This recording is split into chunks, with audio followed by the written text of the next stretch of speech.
I am Hannah and this is George, and we Hiya. are Ballyhubbock Farm. So we are a sheep dairy farm in West Wicklow in the Glen of Amal, so based in the Wicklow Mountains. And we have 108 acres, 12 of which is in forestry, and then the rest is for sheep and for silage. We were a dairy farm back in the 70s, well, George's parents were a dairy 70s farm and 80s. back in the 70s and 80s. And then it was changed into a commercial sheep and suckler farm, and then in 2017 we moved into sheep dairy. So now we're milking, we started with about 20 ewe lambs and now we're milking over 100 ewes. We moved into sheep dairy because there wasn't a lot of money to be made in suckler farming in Ireland. Yeah, so really the plan was to change the enterprise on the farm for to be able to support a family, and to support a family with sheep, you're going to have to really increase in numbers, which it's not possible on the size of farm we have. Sucklers, the beef over here is just not making any money at all. It's you're losing money, so we kind of started thinking and decided to try and do something a little bit different, rather than going down the bovine route of milking cows. So that's when we decided to kind of go and milk sheep. So at the moment there's no open market for milk, sheep milk, in Ireland. So we have to process it ourselves. So on the farm we make ice cream, halloumi and ricotta, and then we have other products in the pipeline, which very exciting products. yeah, we hope to bring to market soon. The benefits of sheep milk: so it is suitable for people who have digestive intolerances to cow's milk. It's also naturally high in protein, naturally high in fat, but a good type of fat. And as a milk, it's very creamy, very sweet, naturally homogenized, which means when we're producing products, particularly ice cream, we don't have to add cream, and we add less sugar than a conventional cow's milk ice cream. So really, we don't try to compete with cow's milk ice cream because it's such a different and unique product that it's really shouldn't be compared to cow's milk ice cream at all, really. So it shouldn't. So we lamb sheep down here in the middle of February. We lamb for about 6 weeks, so we're finished at the end of March. Lambs are weaned off of our East Friesland ewes at about 4 days, depending on what's going on the farm, how busy we are. But generally, it's about 4 days. They're moved straight into a creche and reared on milk replacer up to a point of 6 weeks of age. You have to try and wean them off at 6 weeks of age, because the longer you go, the more it's going to cost you. So you're dealing with margins here when you're in the dairy world. You really have to focus on your margins, and because every euro you spend there is going to cost you in the end of it. When it comes to drafting, we draft lambs at about 50 kilos, because the East Friesian lambs at 50 kilos, because they don't kill out as well as your normal commercial flock, i.e. Texels, Charolais, Suffolks, etc. And they need that extra bit of weight to get the same kill out. So we wean the lambs at about 3 to 4 days. Yeah, so when they're weaned off the ewes, we put them into creches, like what I said, and the ewe lambs are separated from the ram lambs. The ewe lambs when they are weaned off of the milk replacer, they're brought up to an out farm where they are fed approximately 500 grams of a grower mix that we have here of concentrates and they have plenty of grass and everything to them, and plenty of fresh water. And this reduces your costs in rearing your replacement ewe lambs, because you can't forget that your replacement ewe lambs are the future of what you're planning on doing. So they take priority in what you're doing, in everything that you're doing on the farm. So they need the best of everything. They need their meal. You can increase their meal at the early stage to 1 kilo if you want, but obviously if you have plenty of grass, they only need about 500 grams at the start. And as the year progresses, you can reduce that back down to about 200 grams per head per day? So we keep a lot of our replacement, well, we keep all of our replacement ewe lambs at the minute. Getting East Frisian sheep in Ireland is a bit of a struggle. So when we first purchased ewe lambs, we got them off a farm in Tipperary. And from there, then we have basically decided what genetics to use, but there's only about 3 or 4 gene pools in Ireland. So we have 2 of those gene pools here already. So we have a bit of time before we have to go further afield looking for different breeding stock. So our big emphasis here is kind of getting our flock established, getting it, we have to increase our milk yields and milk quality. And the way we do the milk quality is grass. If you don't have nice grass or good grass, you won't get good quality milk. Now, we have, a lot of our farm is rough grass, and we're currently trying to reseed it and rejuvenate it as best we can. And sheep are great for turning bad quality grass into a good quality product.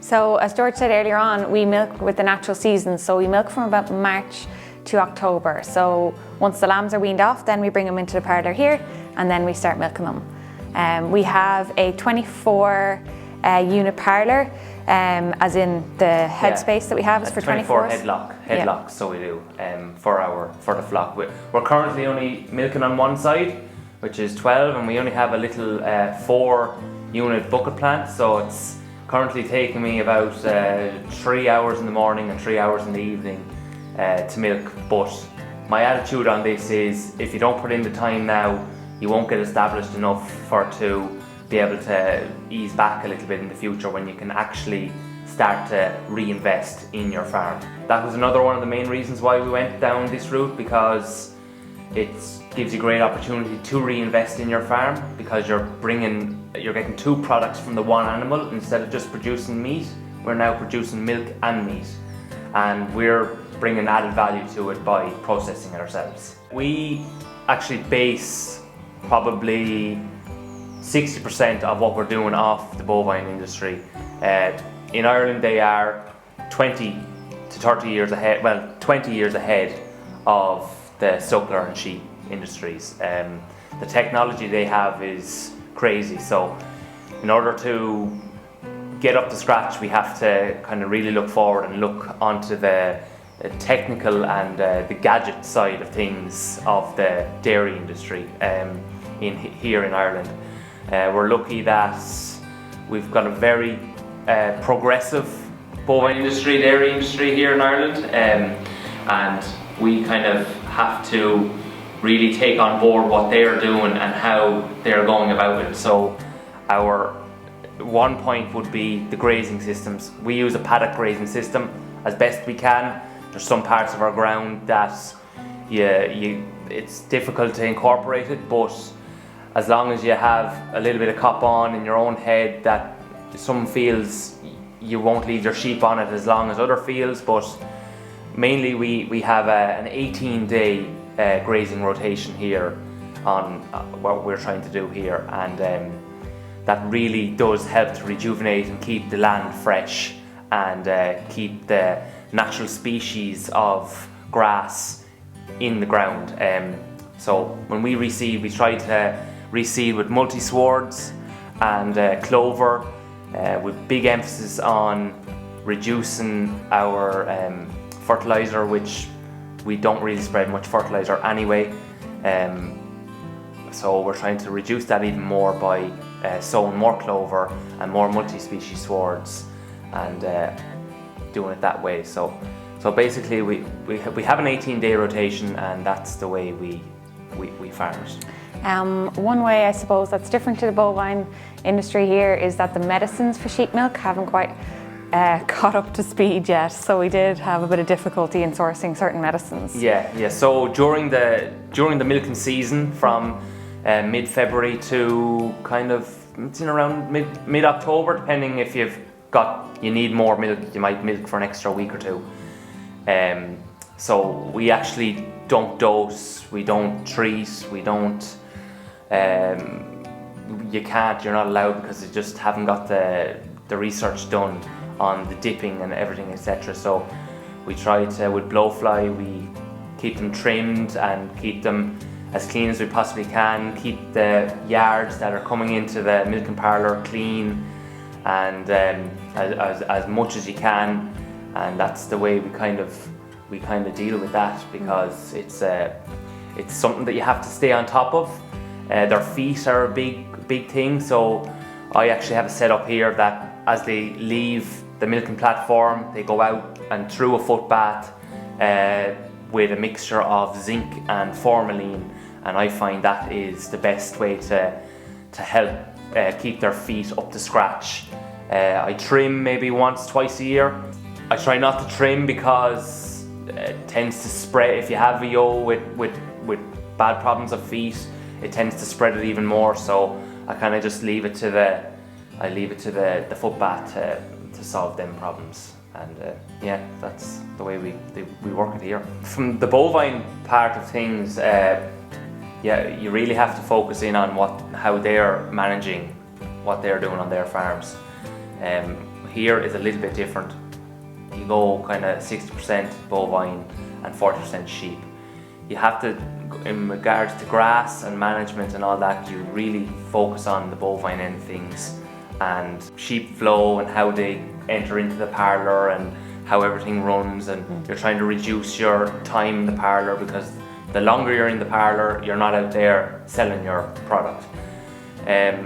So with the sheep, it's kind of, you have to go to the natural cycle of the sheep. So sheep are seasonal breeders, so you have to breed your sheep seasonally to keep up with their natural cycle. There is other ways of doing it. You can AI, you can sponge sheep, but we try to keep to the natural cycle because one thing, it's cheaper, and the second thing is it's just the way we market our product. So when we first got into sheep dairy, a lot of people said we were mad to do it, but there's a good few reasons why we did it. So one of the first ones being that when George was in college, he saw a sheep dairy farm, and it's an idea that he couldn't get out of his head. When we combine that with the fact that George is extremely passionate about sheep, and as we said earlier on, our farm is relatively small, so in order to make a good income from it, we needed to do something a bit different. I gave him the final nudge that he needed after thinking about it for so many years, because I work in the food industry, and as we said earlier on, there's no open market for milk in Ireland, so we did need to add value to it by producing our own products.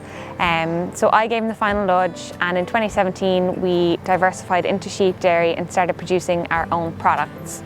When we talk about a demand for sheep milk in Ireland, it isn't huge.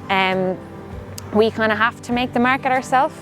There is a huge market for goat's milk, and if you look at the goat's milk market about 10 to 15 years ago, there wasn't a huge market for goat's milk. So as sheep farmers and as sheep milk producers, we kind of have to create that market ourselves, which means there's a lot of interaction with customers, consumers, a lot of social media, things that I suppose we didn't see before we began, but it's so important, and it's so important to work with other sheep milk producers in Ireland so that we can all grow that market together. So we started up the food business here because we wanted to add value to producing the milk, and the fact that there's no open market in Ireland, you have to do that, and that's the route we had to go. We were very lucky. On the farm side of things, we had a milking parlour there already. We had that I was able to convert the old milking parlour into a fairly good sheep milking parlour, which was brilliant. It saved a good few thousand. We had all the fields were started to be reseeded anyway, so we had infrastructure there in place on the farm side of things. But the farm side of the business is very small in compared to the actual food side of the business. The farm side is the nice side, it's the exciting side. You're bringing added value to your passion, and that's what I wanted to do, and that's what we are currently doing. But if you cannot sell the milk, there's no point in you starting up the business, because what's the point? So that's where we had to convert and really think about what we were doing. So we started up our own food artisan business. We were also very lucky on that side because my parents are 25-year in business. They have a home bakery here. We converted some of our old stone buildings into a fully equipped production facility, and Hannah and I were very lucky. We were able to kind of start off in there, which helped us out an awful lot, because the Irish industry in regards to quality and food safety is very high. The standards are very high. So we were very lucky in that regard. We had all that kind of there in place. In regards to the products, that was a lot to do with research and development and kind of figuring out where is there a gap in the market, and we didn't want to compete with our other people in Ireland that are currently doing stuff with sheep's milk. We wanted to go separately by ourselves and do something completely different that no one else was doing, and try and establish that, along with growing the market for our other sheep milkers in Ireland. The big thing is to make sheep milk aware. So the products that we produce here are ice cream. So we have 4 different types of flavours: vanilla, a chocolate ganache, a lemon curd and a raspberry crumble. So we make our ice cream using 100% sheep's milk to make a custard-based ice cream, and then we make our flavours fresh and add them in. We also produce halloumi and ricotta, so they're the 2 types of cheeses that we brought to the market. The licensing here is very strict in Ireland, as George has mentioned before. So it's quite difficult to bring a product to market. We chose to only bring 1 product to the market at a time to make sure that the produce that we're bringing to the market is of an acceptable quality and is well respected by our customers before we bring out something new. At the beginning it was very difficult with customers. As we said, sheep's milk is quite small in Ireland, so people have preconceptions about what it's going to taste like. They often think that it's going to be like goat's milk, but it's not at all. So that's one hurdle that you have to kind of get over, is their ideas, about sheep's milk. But once we got over that hurdle and we kind of built our brand through social media and told people all about our products, they were very happy to try whenever we brought something new to the market.